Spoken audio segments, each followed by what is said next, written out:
ہمارے لیے آج کی تلاوت مقدس متی کی انجیل اس کے 13ویں باب میں سے۔ ایک دن یسوع نے اپنے شاگردوں سے کہا، آسمان کی بادشاہی اس خزانے کی مانند ہے جو کھیت میں چھپا ہوا ہے، جسے کوئی آدمی پا کر چھپا دیتا ہے اور خوشی کے مارے جا کر اپنا سب کچھ بیچتا اور اس کھیت کو مول لے لیتا ہے۔ پھر آسمان کی بادشاہی اس سوداگر کی مانند ہے جو عمدہ موتیوں کی تلاش میں ہے۔ جب وہ ایک بیش قیمت موتی پاتا ہے تو جا کر اپنا سب کچھ بیچتا اور اسے مول لے لیتا ہے۔ پھر آسمان کی بادشاہی اس مہا جال کی مانند ہے جو جھیل میں ڈالا جاتا اور ہر طرح کی مچھلیاں سمیٹ لیتا ہے۔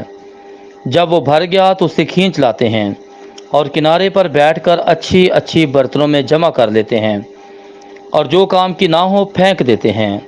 دنیا کے آخر میں ایسا ہی ہوگا۔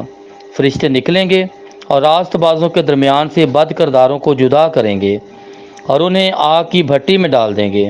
وہاں رونا اور دانتوں کا پیسنا ہوگا۔ کیا تم یہ سب کچھ سمجھ گئے ہو؟ انہوں نے اس سے کہا، ہاں۔ تب اس نے ان سے کہا، اس لیے ہر ایک فقیہ جو آسمان کی بادشاہی کی تعلیم پا چکا گھر کے اس مالک کی مانند ہے جو اپنے خزانے سے نئی اور پرانی چیزیں نکالتا ہے۔ پاک کلام کے پڑھے اور سنے جانے پر خداوند کی برکت ہو۔ خدا کا شکر ہو۔ میرے عزیز بہنوں اور بھائیوں، میں فادر پرویز گلزار ہوں اور میرا تعلق فیصل آباد ڈائیسس سے ہے، لیکن آج کل میں Saint Francis Xavier seminary Lahore میں روحانیت کے طلباء کی تعلیم و تدریس میں مصروف ہوں۔ آج میں ڈاٹر آف سینٹ پال کی سسٹر صاحبات کا شکر گزار ہوں کہ جنہوں نے مجھے 17واں اتوار کی تشریح اور ریفلیکشن کے لیے چنا۔ میرے عزیزو، آج کی تینوں تلاوتوں کا موضوع اور مرکزی نقطہ یہ ہے کہ خدا کی بادشاہی حقیقی خزانہ ہے۔ اس لیے سلیمان بادشاہ نے بھی دنیاوی دولت، شہرت یا عمر کی درازی نہیں مانگی، بلکہ اس نے خدا سے حکمت اور فہم دل مانگا ہے، تاکہ وہ خدا کی رہنمائی میں چل کر خدا کی بادشاہی کو حاصل کر سکے۔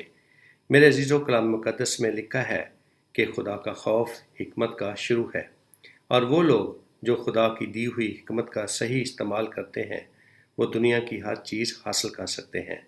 آج کے انجیل مقدس میں بھی خدا کی بادشاہی کا ذکر ہے، جس میں داخل ہونے کے لیے ہر انسان کو خدا کی حکمت درکار ہے، اور اس حکمت کا منبع خود خدا ہے، جس کی ابتدا خدا کے خوف سے شروع ہوتی ہے۔ آج کی پہلی تلاوت ملوک کی کتاب سے لی گئی ہے، جس میں ہم سلیمان بادشاہ کا ذکر سنتے ہیں۔ سلیمان کی وجہ شہرت حکمت ہے، اس لیے اسے حکمت کا بادشاہ کہا جاتا ہے۔ اس کی حکمت کے چرچے دور دور تک تھے، بادشاہ اس کی حکمت سننے آتے تھے۔ سبا کی ملکہ بھی سلیمان کی شہرت سن کر اس کی حکمت سننے اس کے پاس آئی۔ سلیمان بادشاہ کا عدل و انصاف بھی لسانی تھا، اس لیے اس نے مشکل اور پیچیدہ مسائل کو بھی اپنی حکمت سے بآسانی حل کر دیا۔ سلیمان کو یہ شرف حاصل ہے کہ جب وہ اپنے باپ داؤد کی وفات کے بعد بادشاہ بنا تو اس نے ہیکل کی تعمیر کی، جو اپنی مثال آپ تھی۔ خداوند یسوع مسیح نے بھی متی کی انجیل میں سلیمان بادشاہ کی شان و شوکت اور حکمت کا تذکرہ کیا ہے۔ جنگلی سوسنوں کو دیکھو کہ وہ کیسے بڑھتی ہیں، وہ نہ محنت کرتی نہ کاٹتی۔ میں تم سے سچ کہتا ہوں کہ سلیمان بھی اپنی شان و شوکت میں ان میں سے ایک کی مانند آراستہ نہ تھا۔ میرے عزیزو، خدا نے سلیمان بادشاہ کی نیک نیتی کو دیکھ کر اسے وہ سب کچھ عطا کیا جس کی اس نے خواہش نہ کی تھی۔ اس لیے آج کی انجیل مقدس میں خدا کی بادشاہی کو دو تمثیلوں کے ذریعے بیان کرنے کی کوشش کی گئی ہے۔ خدا یسوع مسیح مخفی خزانہ اور بیش قیمت موتی کو خدا کی بادشاہی سے تشبیہ دیتے ہیں کہ جس طرح غریب کسان اور سوداگر اپنا سب کچھ بیچ کر مخفی خزانہ اور بیش قیمت موتی حاصل کرتے ہیں، اسی طرح ہمیں بھی خدا کی بادشاہی حاصل کرنے کے لیے مکمل طور پر اپنے آپ کو خدا کے سپرد کرنا ہے۔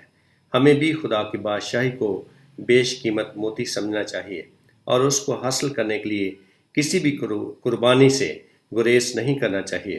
قرآن یسوع مسیح چاہتا ہے کہ ہم اپنی زندگی میں تبدیلی اور بہتری لانے کے لیے کوشش کریں اور خدا کی بادشاہی میں داخل ہونے کے لیے خدا کی دی ہوئی حکمت کا استعمال کریں، تاکہ ہمیں بھی سوداگر اور کسان کی طرح دلی اطمینان اور حقیقی خوشی حاصل ہو۔ میرے عزیزو، ہمیں سلیمان کی طرح عقل مند انسان بننا چاہیے، جو سمجھتا ہے کہ دنیا کی شان و شوکت اور مال و دولت حقیقی خزانہ نہیں ہے۔ اس لیے اس کے لیے حقیقی خزانہ یہی تھا کہ خدا اس کی رہنمائی کرے۔ ہمیں اس دنیا میں رہتے ہوئے اس نوجوان کی طرح بے وقوف نہیں بننا چاہیے جو اداس ہو گیا تھا جب یسوع نے کہا، جا اور اپنا سب کچھ بیچ ڈال اور غریبوں کو دے دے تو تجھے آسمان پر خزانہ ملے گا۔ لیکن وہ نوجوان اداس ہو گیا کیونکہ وہ دنیاوی دولت کو حقیقی خزانہ سمجھ بیٹھا تھا۔ میرے عزیز و سلیمان کی حکمت اور دولت مند نوجوان کی بے وقوفی ہمارے غور و خوض کے لیے کافی ہے۔ اس لیے یسوع چاہتا ہے کہ ہم اپنے دل خدا کی طرف مائل کریں، کیونکہ وہی ہمارا حقیقی خزانہ ہے۔ اس لیے یسوع مسیح فرماتے ہیں، اپنے واسطے زمین پر خزانہ جمع نہ کرو، کیونکہ یہاں کیڑا اور زنگ خراب کرتے ہیں، یہاں چور نقب لگا کر چراتے ہیں، بلکہ اپنے لیے آسمان پر خزانہ جمع کرو، جہاں نہ کیڑا نہ زنگ خراب کرتا ہے اور نہ چور نقب لگا کر چراتے ہیں، کیونکہ یہاں تیرا خزانہ ہے وہی تیرا دل بھی ہوگا۔ اس لیے ہم اپنے دل یسوع مسیح کی طرف لگائے رکھیں، کیونکہ وہی ہمارا حقیقی خزانہ ہے۔ اس لیے میرے عزیزو، ہمیں اس دنیا میں رہتے ہوئے حکمت اور دانش مندی کے ساتھ زندگی گزارنا چاہیے، اور حکمت یہی ہے کہ ہم اس دنیا میں اچھائی اور برائی کی تمیز کریں، اپنی زندگی کے مقصد کو جانیں، عدل و انصاف اور سچائی کے راستے پر چلیں، اور ہر طرح کے جھوٹ، ظلم و ستم اور ناانصافی سے باز رہیں، اور ہمیشہ عالم بالا کی چیزوں کی تلاش میں رہیں۔ خدا ہم سب کو سلیمان جیسی حکمت عطا کرے، تاکہ ہم دنیا کی عیش و عشرت اور دولت پر لگاؤ نہ رکھیں، بلکہ آسمان کی بادشاہی جو حقیقی خزانہ ہے اس کی تلاش میں رہیں اور اس کی رضا کو پورا کریں، تاکہ اس کی بادشاہی میں داخل ہو سکیں۔ آمین۔